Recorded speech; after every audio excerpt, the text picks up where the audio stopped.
Larson loves cam, optimism about the economy, which crypto is the biggest threat to Bitcoin, XRP price action at the end. Due to the graphic nature of this program, listener discretion is advised. And now it's time for that hot crypto news. Heat map? No, not yet. We got to do your comments. Yes, drop me something hot, something spicy. Maybe I'll share it in the beginning of the next video. By the way, it feels good to be back home. Steph Jonas, he says, if you want to know the effect of Kamala being president, just look at the last few years. More of the same. Probably another 21% increase on your food bills per week. Kamala is just like Biden. Same regime. She's even the VP of Biden. So why are people expecting Kamala to be different? She's not crypto friendly at all. In fact, Kamala didn't accept crypto donations. A super PAC that supports her does, because she didn't want direct ties to crypto. Oh yeah, I wonder how many channels out there were fudding that bullshit line. XRP Prepper says those 80 plus CEOs are scared that Trump will release the Epstein client list. Yeah, how can you be a sex trafficker found guilty of it if you're not trafficking to anyone? Show us the list, scumbags. We're gonna get into it because I know what's on your mind. Chris Larson from Ripple supporting Cam. Well, I'm going to share with you at the end why it's not such a surprise. Bitcoin's in at 54,453. ETH is 2285. LBNB's at 500. Sol's at 129. Sol ETF expected next, but who really wants an ETF considering the ETH one hasn't done shit? XRP's at 52.8. We're going to talk XRP price at the end because there's something you need to see, along with XLM sitting at 8.9 cents. Where's those Stellar fans? Melting faces. Don't you remember the creators that said that stupid shit, got you to buy lots of it, and now you're fucked? That's right, girlfriend, I'm a news channel. Who's the biggest threat to crypto? Well, Charles says it's Cardano.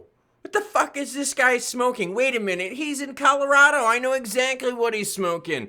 Cardano will always be Bitcoin's biggest threat. According to Cardano's Hodgkinson, the potential challenge of Bitcoin's long-held position at the top. With its advanced technology and unique approach, many in the crypto world are starting to see his point.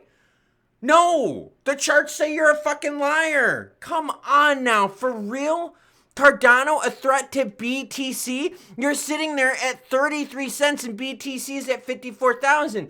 BTC is very close to its all-time high, while Cardano isn't even close at all. In fact, let's zoom out a little bit and see that Bitcoin is only 26% from its all-time high, while Cardano, all the way down here in 10th, is 89% away from its all-time high. How about yearly performance, Charles? Because you said you're a threat to BTC, so maybe you're a threat in 2024. For 2024, Cardano's down 43%.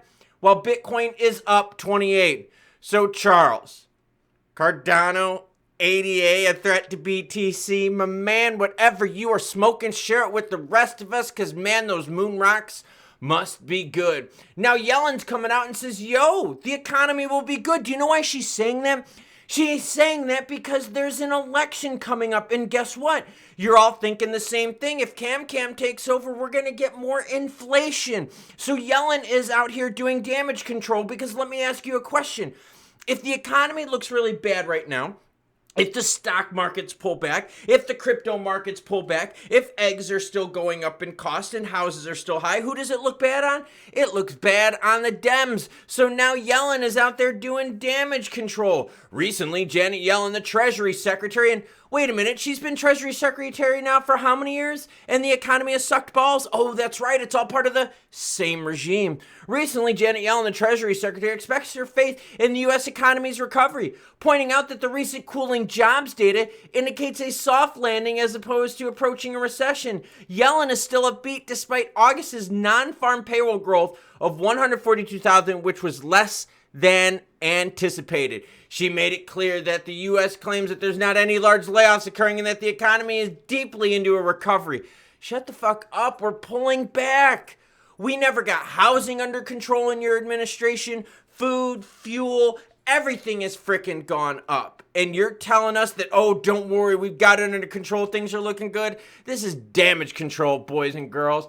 Oh, now something you want to talk about here. A little bit of Chris Larson supporting Cam. Oh, that's right. Oh, yes, that's right. The co-founder joined 88 other executives, including 21st Century Fox James Murdoch, Snap Chairman Michael Linton, in the joint letter reported by the CNBC. Larson co-founded Ripple in 2012 and now stepped down as CEO in 2016, retaining the role of executive chairman.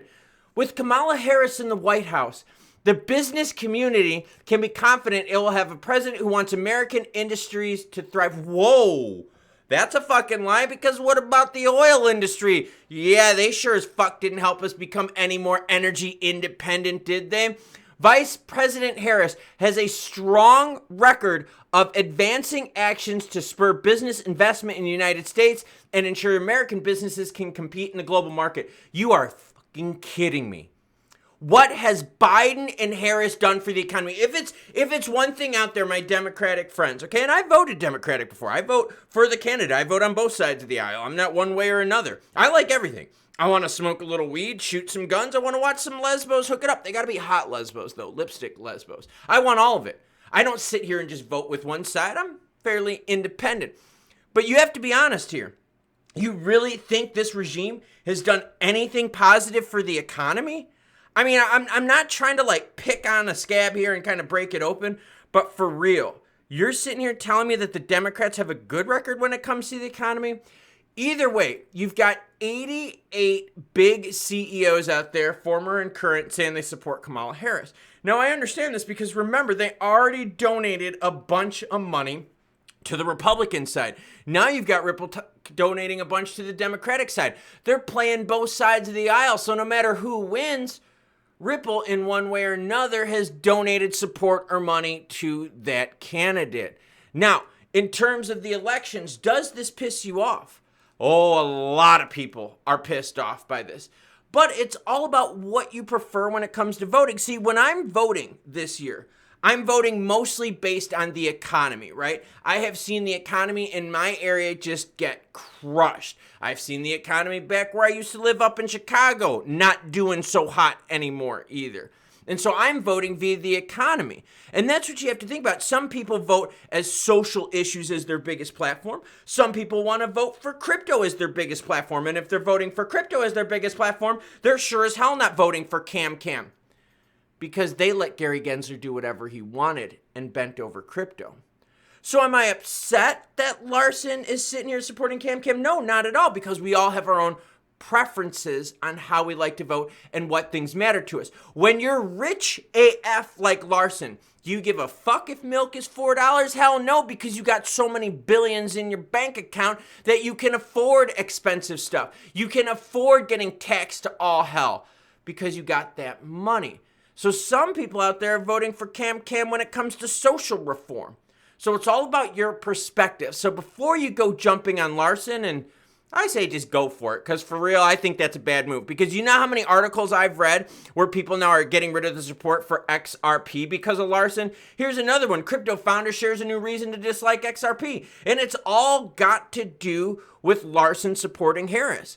So now, for a move in terms of Ripple, was this good for Ripple? No, this was not. This put some really bad public light on Ripple and XRP. Seriously, all over the digital web, right? The interweb that we love to surf and hang out on. That's all I saw. People pissed. There was no one in the community where I read that they were happy about this. They were all pissed. Now, does this surprise you? No, because guess what? Ripple co-founder gave some money to Greenpeace, about $5 million worth of. So Larson's got his viewpoints. And that's my point on all this. We all have our own viewpoints. We're all going to be voting with certain things here being a priority. 80 plus CEOs scared that Trump will release the Epstein client list.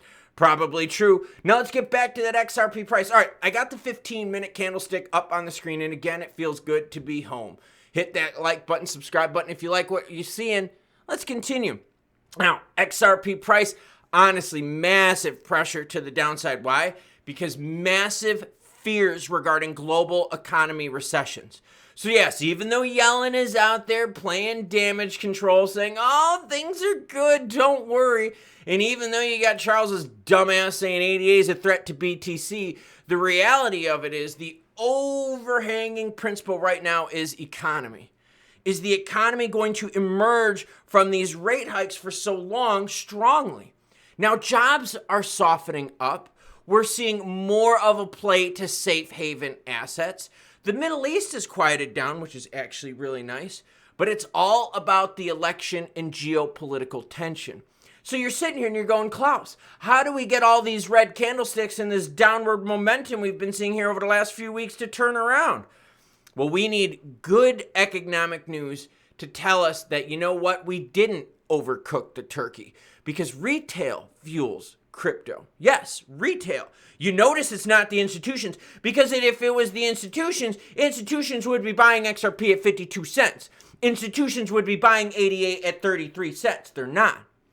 This is all done by retail. We need updated regs. Yes, and are you going to get updated regs that are pro-crypto with Cam in the office? Hell no, you're not.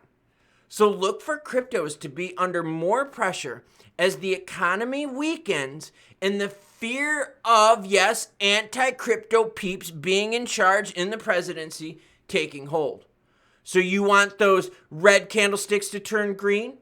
You want the train to actually leave the station, and for real. Tell me how many of those dumb sons of bitches out there that did videos said, oh, the train's leaving the station, melting faces. Seriously, right? Nah, man, it's all about global macros. And that's what we need right now to turn crypto around. So Larson supporting Cam is definitely not a good look for Ripple. But we all vote with how we feel personally. And think about that. The last election, there were a lot of people voting because of bodily rights, right? That was their biggest issue. And that's okay, seriously. And that's what the joy, and that's what the beauty of this whole election is all about. You get to vote for whoever you want for the reasons that you want to. So if crypto is big for you, you're probably not voting for Cam and the sham that is the Dems. Now, if you're voting for economy stuff, I think we know who you're voting for, unless you've got the money to be taxed to oblivion and you're okay with it and you don't mind losing a zero or two on your bank account. But it's all about personal preference. And the honesty is this: I wish crypto wasn't about being Republican or Democratic. I wish crypto was just simply about innovation.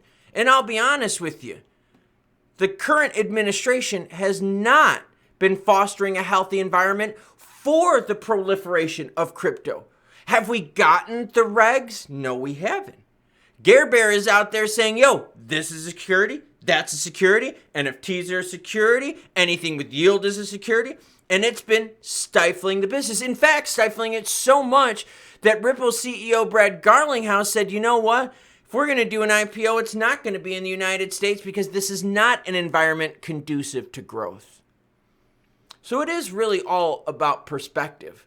And I want to hear what your perspective is. So comment down below, because you know what I'm doing right after this? I'm going for a fucking run. And after I go for that run, I'm going to go for a stretch. And you know what I do during my stretches?